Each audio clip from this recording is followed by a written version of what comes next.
Hello and welcome to today's class for GE 103. In the previous lecture, we discussed binary tree traversals, right? So, we had defined binary tree as a data structure which consists of a set of nodes linked in a hierarchical way, right? So, you have root, and then it has some child nodes, and then those child nodes have child nodes of their own, and then the process continues, right? So a binary tree was defined as a collection of nodes, and the parent and child nodes are linked using pointers, right? And it's a binary tree, so the constraint was that each node can have a maximum of two child nodes, right? So it's a maximum of two child nodes, which means you can have a node with zero children, which is a leaf node, or you can have a node with one child, or you can have a node with two children. So we had discussed this binary tree. We had also introduced some binary tree definitions. What we mean by nodes, what we mean by edges, what is a path, what is a subtree, parent nodes, child nodes, height of a node, and so on. Right. And then finally, we had discussed three different tree traversals. So traversal is an algorithm, a procedure using which we visit all the nodes of the binary tree, right? So we had discussed three uh, binary tree traversals in particular: pre-order, post-order, and in-order, right? So uh, in all three of them, the steps were that we do uh, the traversal procedure on the left subtree, we do the traversal procedure on the right subtree, and we visit the root. So the traversal, depending on which one we're using, could be in order, pre-order, or post-order. And so we saw that how each of these three functions were recursive, right? So initially, if we have to do an n-order traversal of the whole tree, right? So we can divide that tree into three parts: root, left subtree, and right subtree. So then, what is the in-order traversal for the left subtree? Again, recursively, we have to divide that into root and another left subtree, another right subtree, and then we keep on doing that till we hit the leaf nodes. And leaf nodes we can just print as is, right? So we had discussed illustrative examples using all in which we had explained how we can do all three traversals on the same tree. Okay. So today, what or in this part of the lecture, what we will do is we will discuss the C program that implements these three tree traversals. Okay. Okay. So now I am on slide number 2. So once again, as with the previous lectures, so for this one there is an associated program, so which is called tree traversals.c. So we have uploaded this program both on Moodle and on also on Google Classroom. So please download that, and then you may want to refer to that program while we are discussing the code for that, right? Okay. So we start discussing the program. So uh, many of the points of this program will be similar to the binary search tree program that we discussed earlier, although that program was a bit more complicated than this, bit more involved than this, but a lot of the code will be similar. So and of course a lot of code will be similar to concepts of linked list, right? So of course the difference being that in linked list we have a sort of a structure in a straight line, right? Whereas in a tree, our structure is hierarchical, right? But again, a lot of concepts, how we link one node to the other, at least those will be very similar. The way a node is defined is also exactly the same. Okay, so now we start with the program. As usual, we have our two header files, stdio.h for our printf, stdlib standard library.h for our malloc. So note that whenever we are working with a dynamic data structure. So what do we mean by a dynamic data structure? What we mean is that the size of the data structure is defined at runtime. So at compile time, before we run the program, we don't know what the size of the data structure will be. So definitely this gives us a lot of flexibility.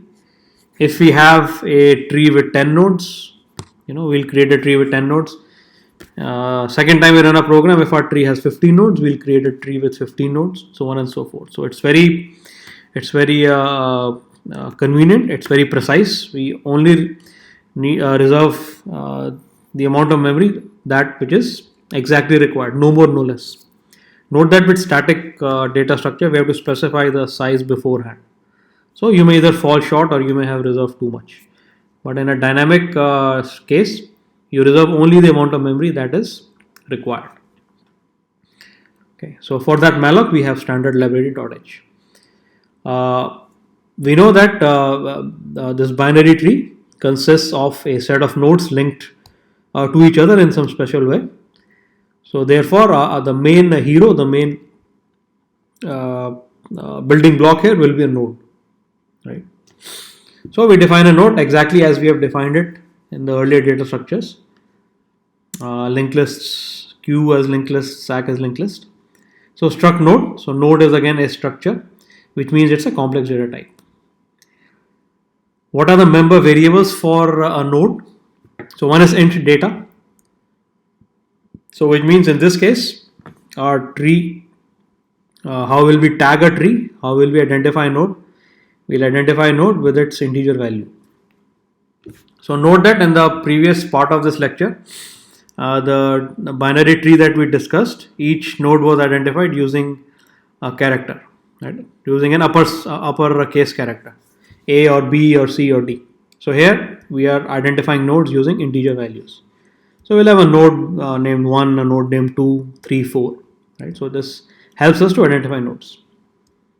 So in data, what are the other two members? Pointers to the left and right child nodes, if they're there, right? So it's a pointer to a node, right? So what is the data type? Struct node. So again, this is because we know that pointers are supposed to point to other variables, and the data type of the other variable and the pointer variable has to match. So if we have int v, and if you want int star p to point to int v, the data type for star p also has to be int. Okay.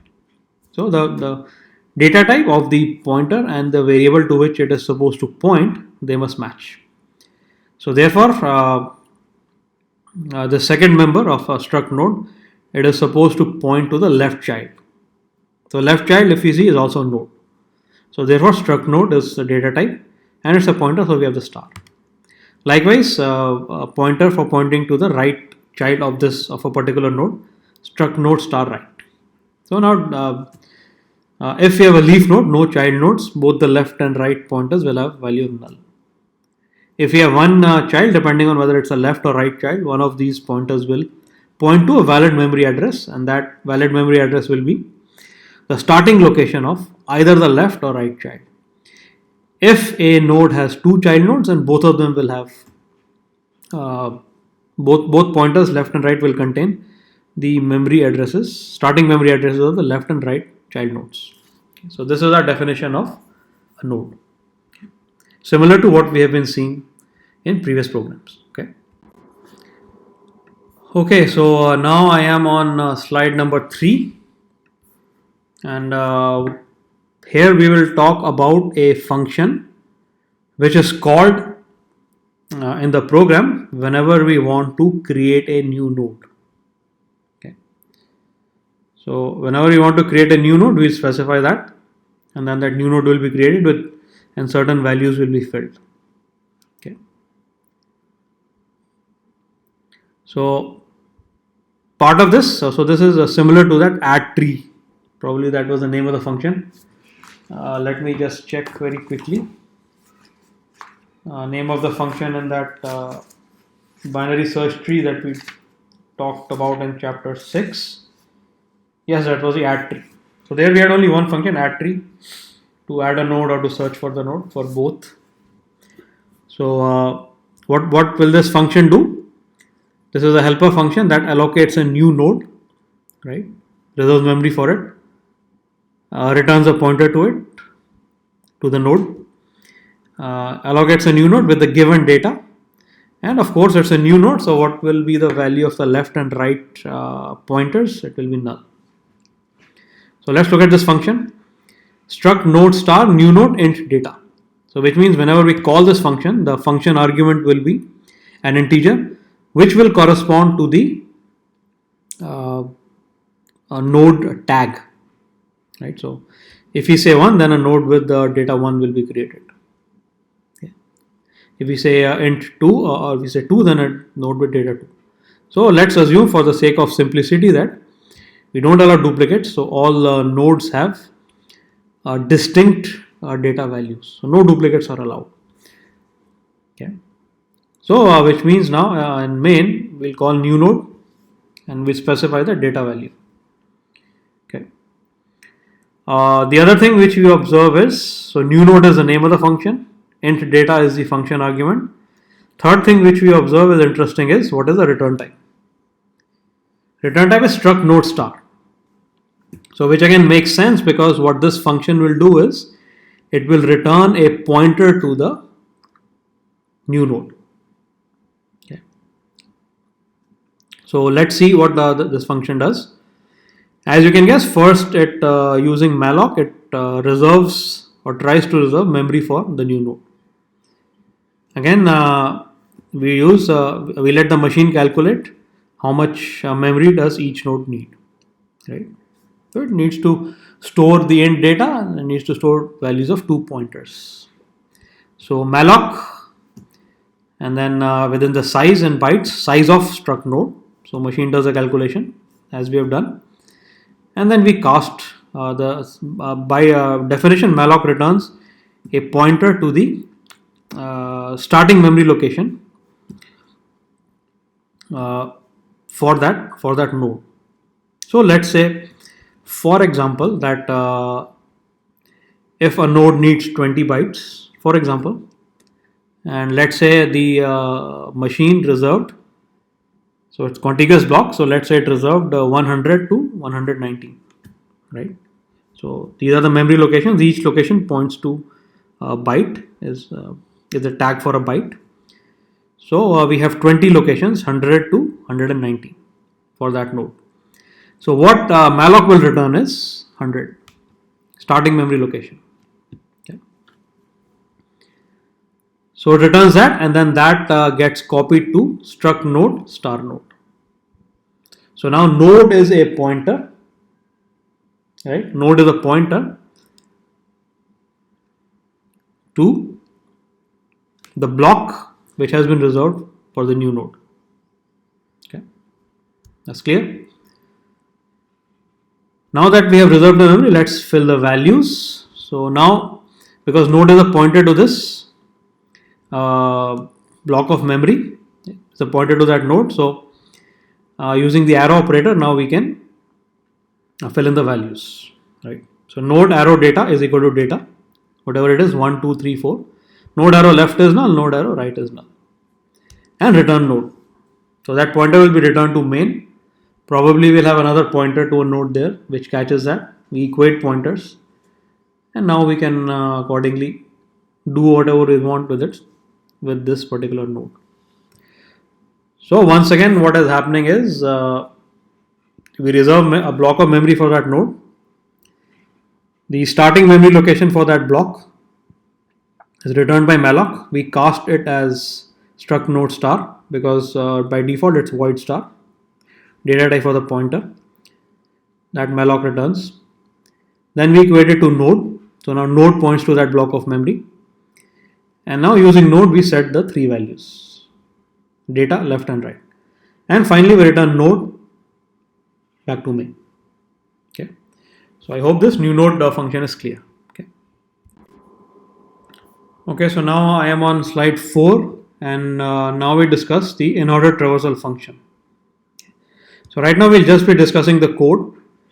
In one of the later slides, we'll go through the whole function for the sample tree. Right. So first we'll create the tree using new node, and then what we will do is we'll call this in order, post order, pre order on it. So now, if you recall, what is the how does this in order operate? Right. So what it does is first step is perform an in order on the left subtree. Right. Second step is visit root. Third step is perform an in order on the right subtree. Okay. So these are the three steps. Right. So now what we do is we look at the function. So void print order, because we're not returning anything. Struct node star node. Okay. So whenever we call this function in main, we are going to be calling it with a pointer to the root node. Okay. So if node is null, right, return. Okay. So this is our this will be our stopping condition for recursion. So as you can see, this is a recursive function. How do we know whether a function is recursive? Within the function call, you'll see calls made to the same function with different inputs. Okay. So if node is equal to null, return is our base condition for the for recursion. So eventually, what will happen is as we go down the tree, we'll hit a leaf node, and then what we'll do is we'll try to perform an in order traversal on the left child of that leaf. Right. So the left child of that leaf will be pointing to null. So again, all nodes are accessed through pointers. So left child pointer to left child for a leaf node will be null. Right. So then it will return. So that's our base case. So first do recursion on the left child. Print. So how do we get the left child of a node? Node arrow left. Right. So assuming node is a pointer to a particular node in the tree, then how do we get its left child? Node arrow left. Okay, so that also is a pointer. It's a pointer, which means it contains the starting memory location of the left child. So left child is also node. So first recur on left child, then print the data of node. So for that simple, node arrow data, and now recur on the right child. So you can see initially when we call it with our original tree, the argument we'll call it with is the root. Right. So let's say if it's got 8 or 10 nodes in it, the node is null, will be false. So this will lead to a calling print order with the left child of root. So then that particular function call will wait, and so on and so forth. We will do the recursion. So soon we'll see an example. It will be clear. Okay. So this is print in order.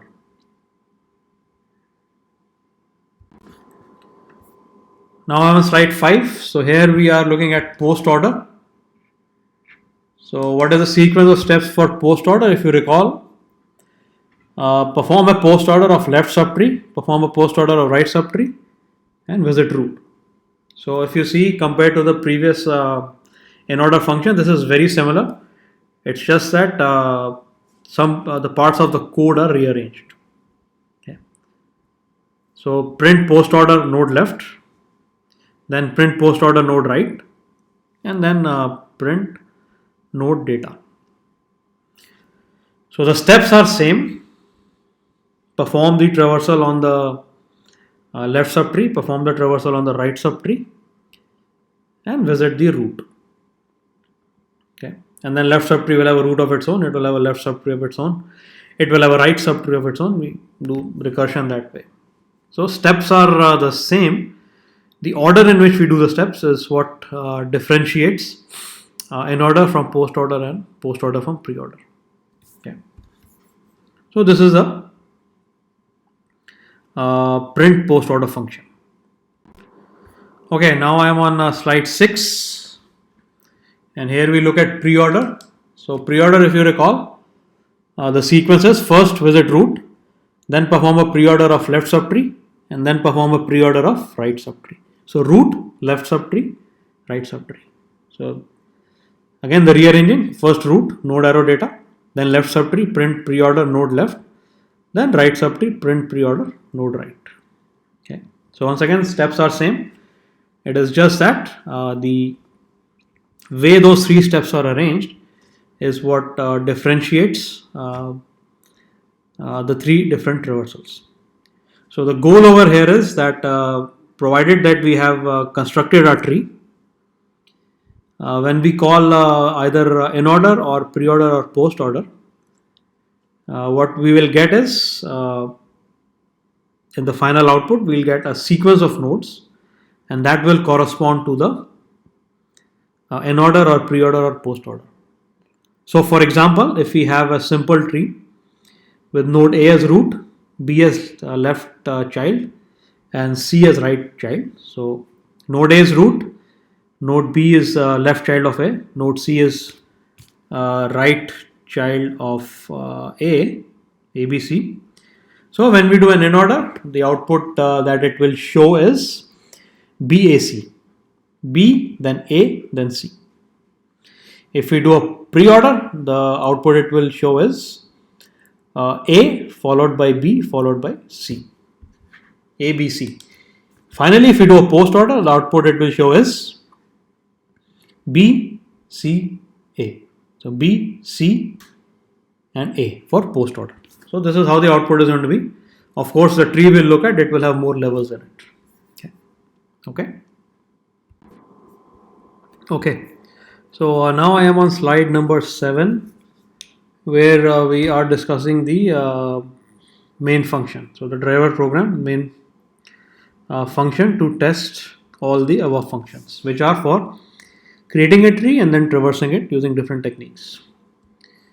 So we'll divide this into two parts. In the first part, we will discuss how to create the tree, right? And then in the second part, we'll discuss the tree traversal. Okay. So we just open the program also on a different window for myself. Okay.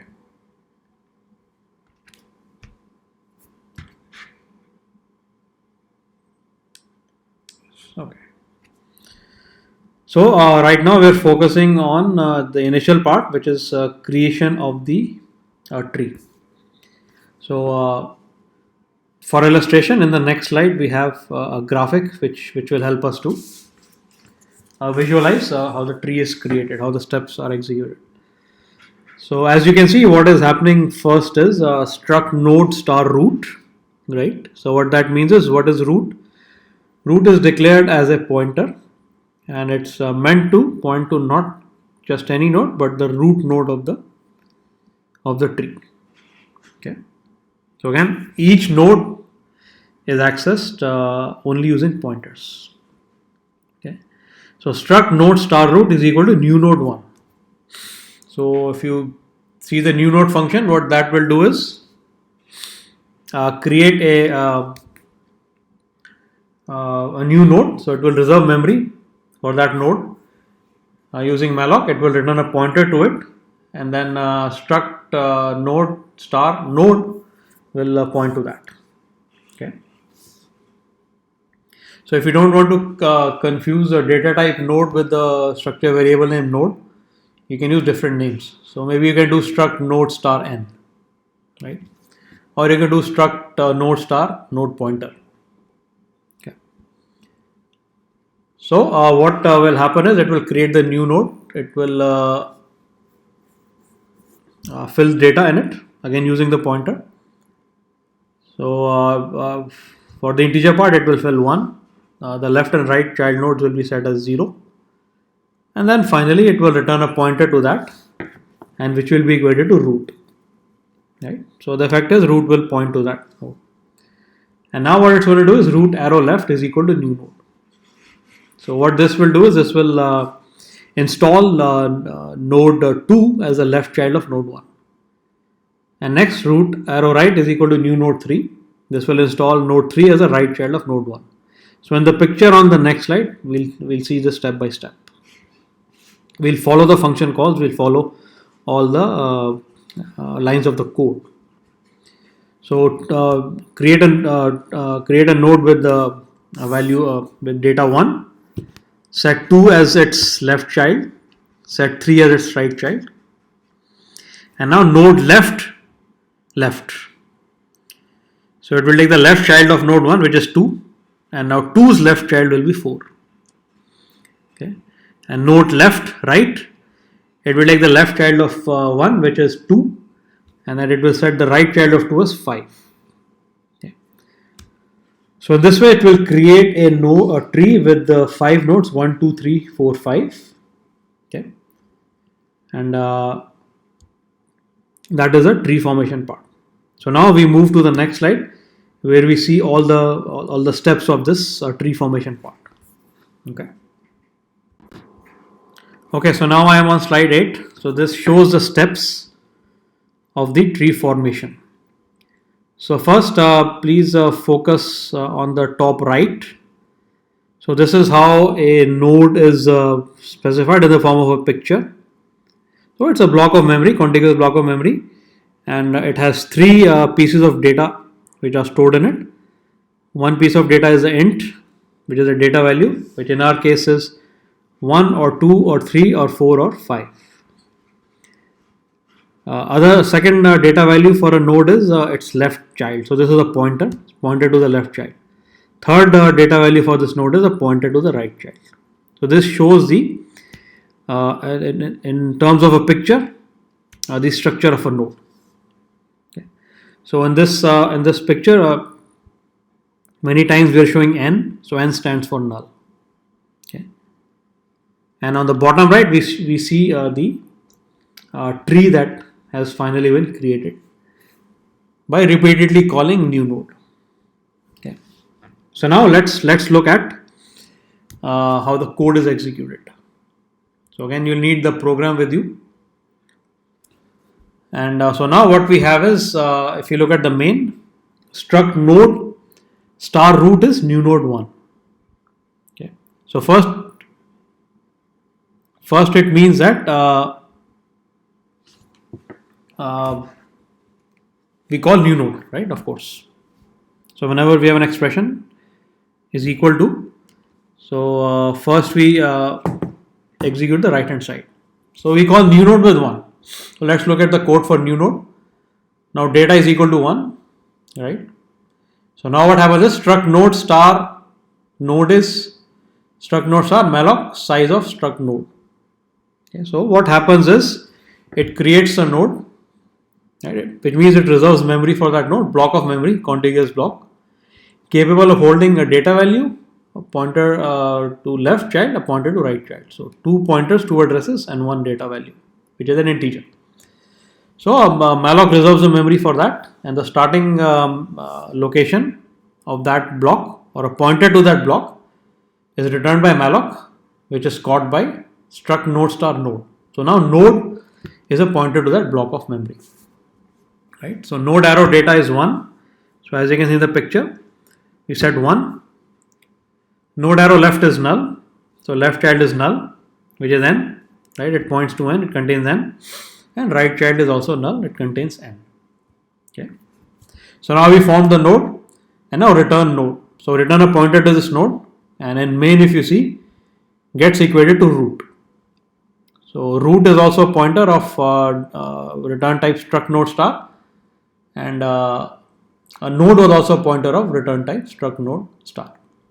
So the net effect is now root points to node 1, right? As it shows, root points to node 1. Okay, so hope it's clear.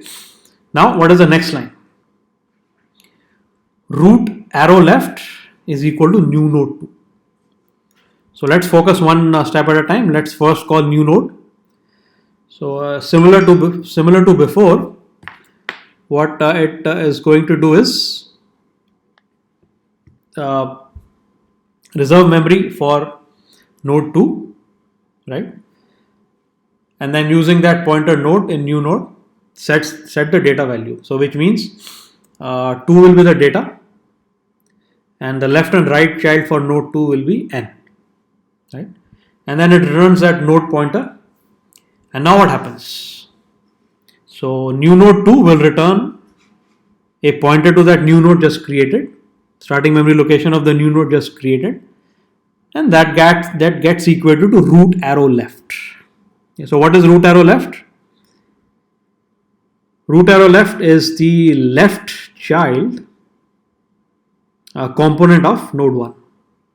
So if you see what is the data type, it's struct node star. So for node 1, star left is now equated to node 2. So root arrow left is the value of the left child pointer, right? And that gets equated to starting address of node 2. Okay. So the net effect is that now the left child of node 1 is installed as node 2, which means inside node 1, the value of the pointer left, it contains the starting memory location of node 2. Okay, so I hope that's clear. The function new node 2 returns the starting location for node 2. That gets equated to root arrow left. Root arrow left is the value of the left component of the root node, which is node with data 1. So left component is a pointer to a node that gets equated to starting address of node 2. Okay. Similar way, root arrow right is new node 3. So new node 3 creates a new node, installs 3 as data, left and right child as null, and then returns the starting memory location of this node 3, which gets equated to root arrow right. So what is root arrow right?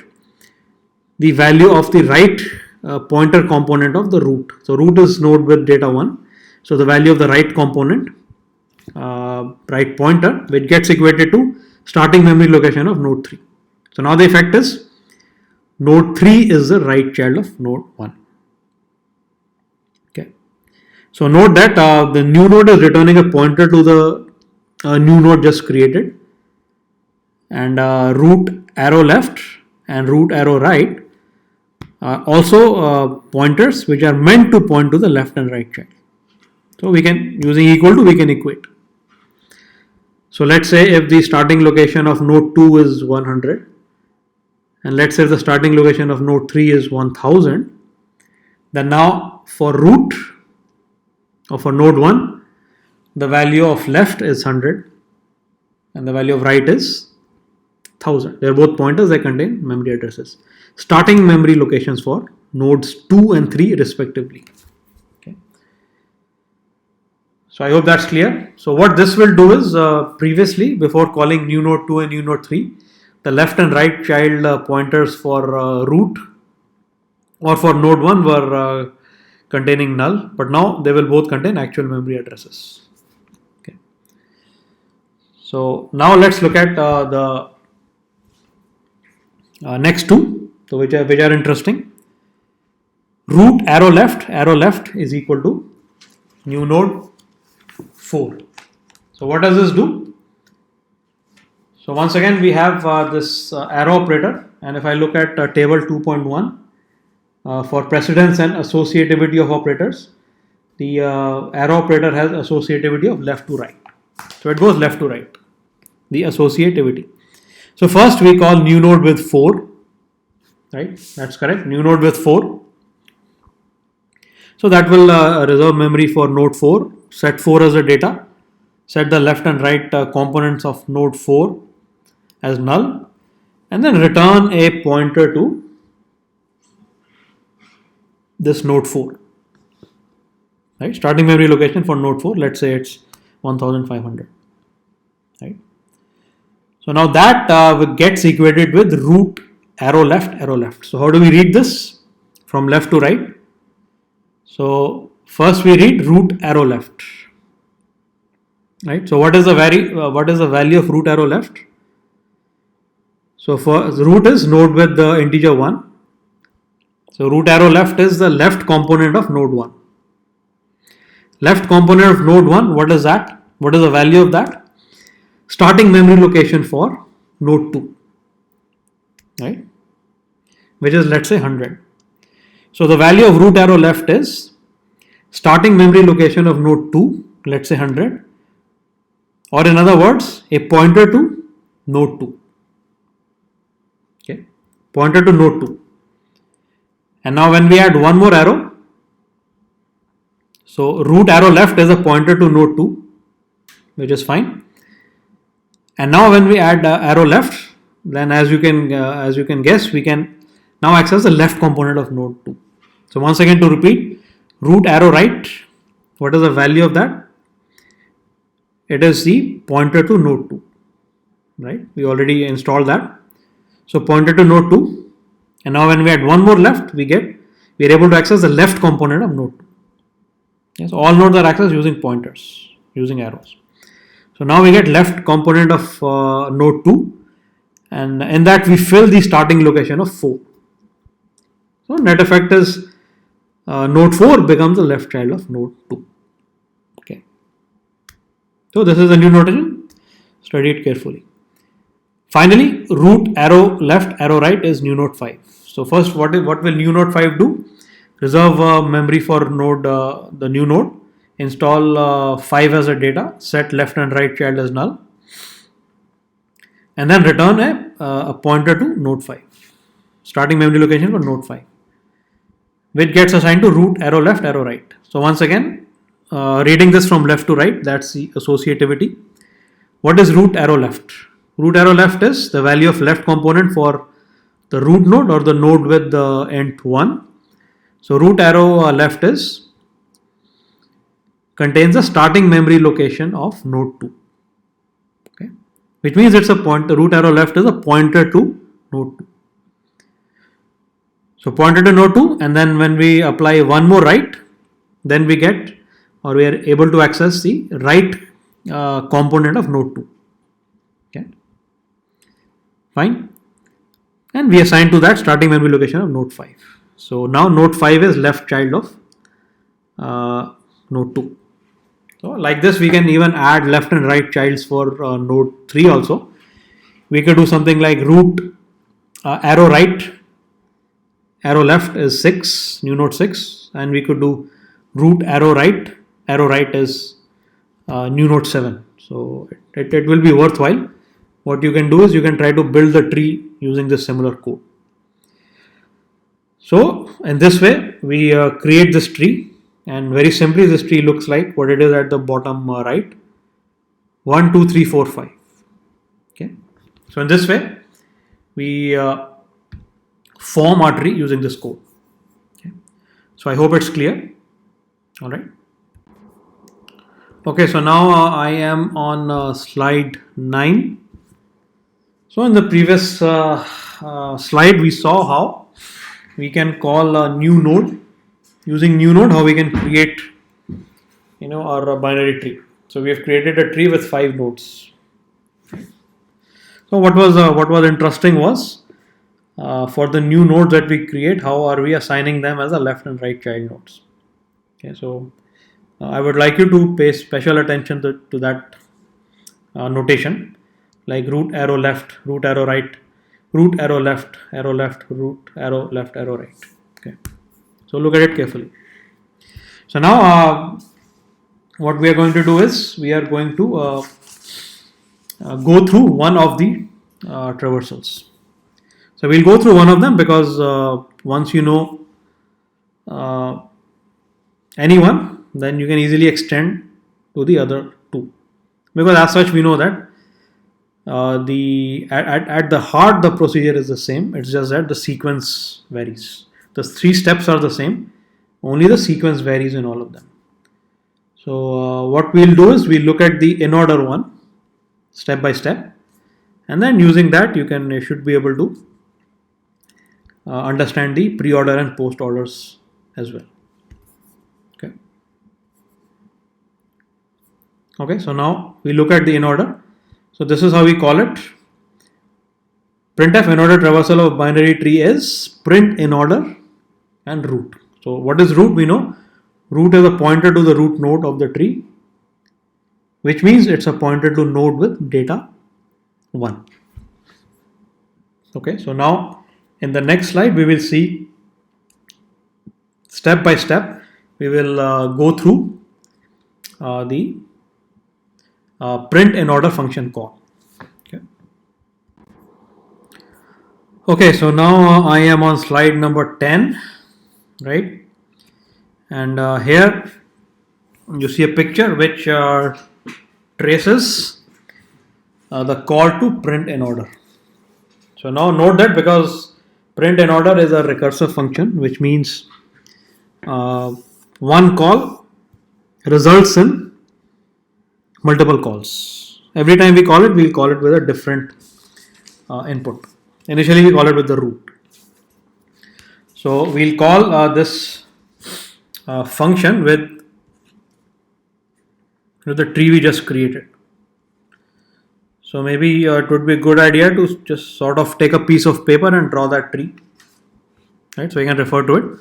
So the structure of the tree is root is node 1, left child of node 1 is 2, right child of node 1 is 3, left child of node 2 is 4, right child of node 2 is 5.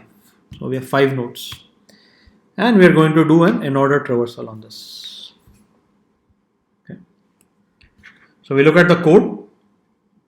At that handy, it's a short piece of code. Okay. So now one thing which we are using here is one short notation we've used is PI. So PI is nothing but print in order. The other thing which we notice we have when we call PI, we have in bracket 1 or 2 or 4 or 5. So which means we are calling it with those nodes. But more precisely, whenever we call print order, we call it with a pointer to that node, okay, not the data. So this we've just we are using this notation just to sort of simplify things a bit. So whenever I say PI and in brackets 1, it means function print in order is called with a pointer to the node which has data 1. Okay, so please note these two assumptions. Okay, now let's start. So in main, what we have is print in order root, right? So which means we are calling print in order. The first call we make is with the root or with a pointer to the root node or the pointer to the node with data 1. So therefore we have PI1. Yeah, right. So now the effect is inside print in order we have struct node star node. So again, if you want to avoid confusion, maybe you can choose a different name for the pointer. Maybe you can say struct node star node PTR or struct node star n, right? Just to maybe avoid the confusion. But this will also work, right? So now what we have is struct node star node is equal to root. Okay, right? So what this will do is node becomes an alias, or star node becomes an alias for star root. Okay. So using star node we can manipulate star root. Both are manipulating node with data 1, or we just say node 1 to be simple. So PI1, what will happen now? Is the value of node null? No, it is not. So which means that if part is false. So then we go to the second part, which means this gives us a call to print in order node arrow left. Okay. So what is node arrow left now? Where node is a pointer to 1. Node arrow left is a pointer to the left child of 1, which is node 2.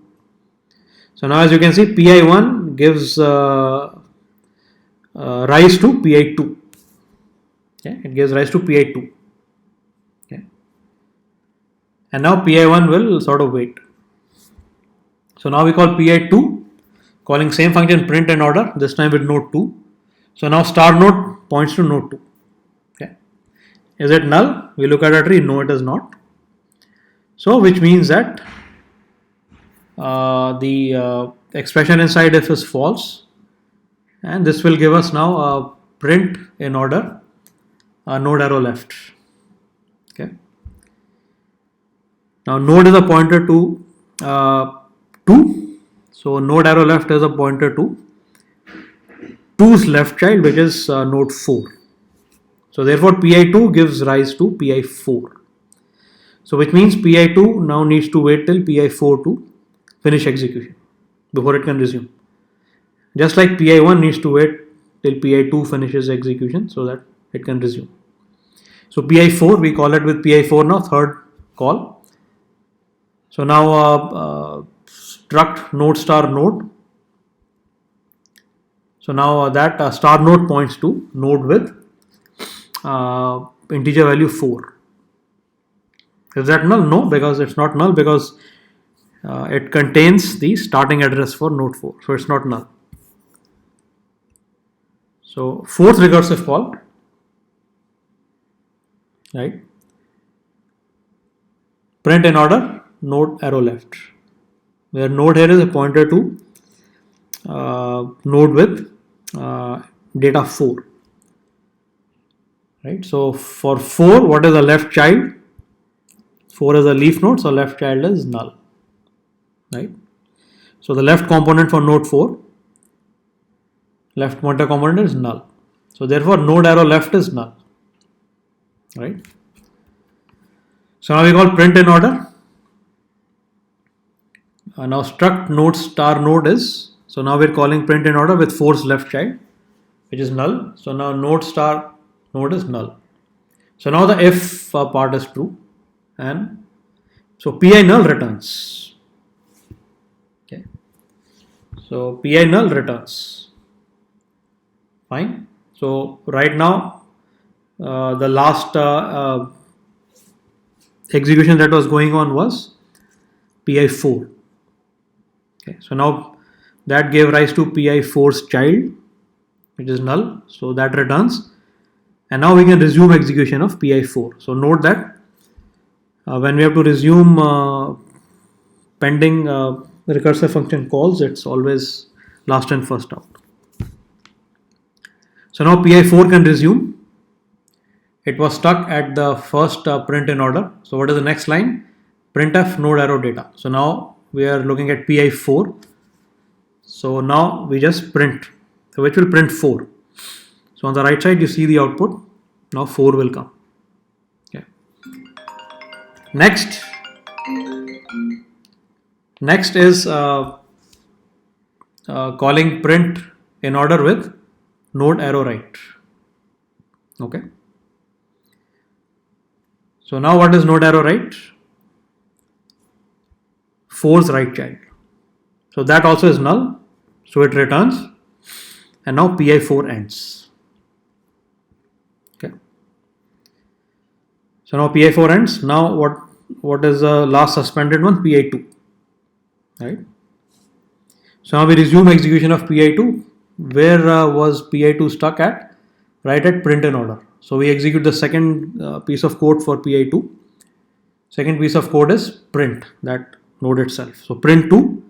So next node to be printed is 2. Okay. Now we are still at pi2. Print in order, node arrow right. So call pi with right child of node 2. So right child of node 2, if you look at the tree, is 5. So this gives rise to pi5. So we call pi5, right? So this pi5 gives rise to pi null. Why? Because when we call pi with 5, if node is equal to null is false, because node is a pointer to node 5, which means it contains the starting location of 5. So that if part expression will be false. So it will go to print in order node arrow left, which means left child of node 5. So node 5 is a leaf node, left child is null, returns back, and then we print 5, right?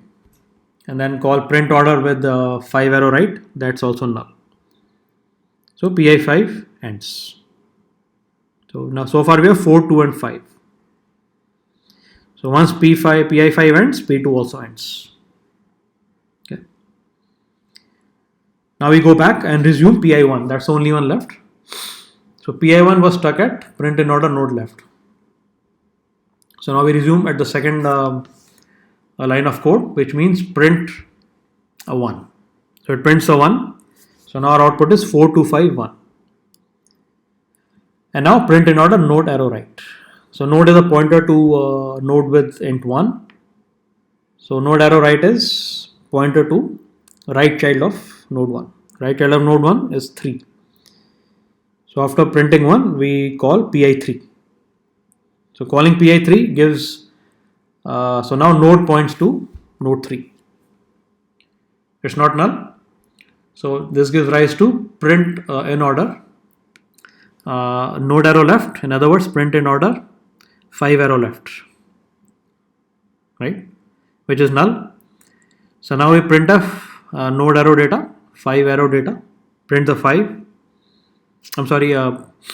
Print node arrow data. So we are on 3. So print the 3, right? And then print order node arrow right or print order 3 arrow right. 3 arrow right gives null because there's no right child of null. So our execution of pi3 is also finished. All 3 lines of code are executed. pi3 is finished, and with that pi1 is also finished. So we get 42513. So which is right if you look at the tree, what will be the output? So first we do in order of left subtree, then followed by 1, then followed by in order of right subtree. So right subtree just has a solitary node 3, so we print 3. So last two nodes are 1, 3. What about first 3? We again do an in order. 2 is root, 4 is left subtree, right 5 is right subtree. So left subtree, root and right subtree. So 4 to 5. So in this way, our final answer is 42513. Okay. So here we're calling initially we're calling the recursive function with the pi1. This gives rise to pi2. Right? This gives rise to pi4. Right? And then once we hit a leaf node, then all we need to do is we need to just print that node. Why? Because calling print in order with the left and right child nodes for the leaf node will obviously return null. Okay, so we print 4, right? That ends, and then we go back to 2, last in first out as a stack. Then we print 2, right? And then we call it with the function with the 2's right child 5.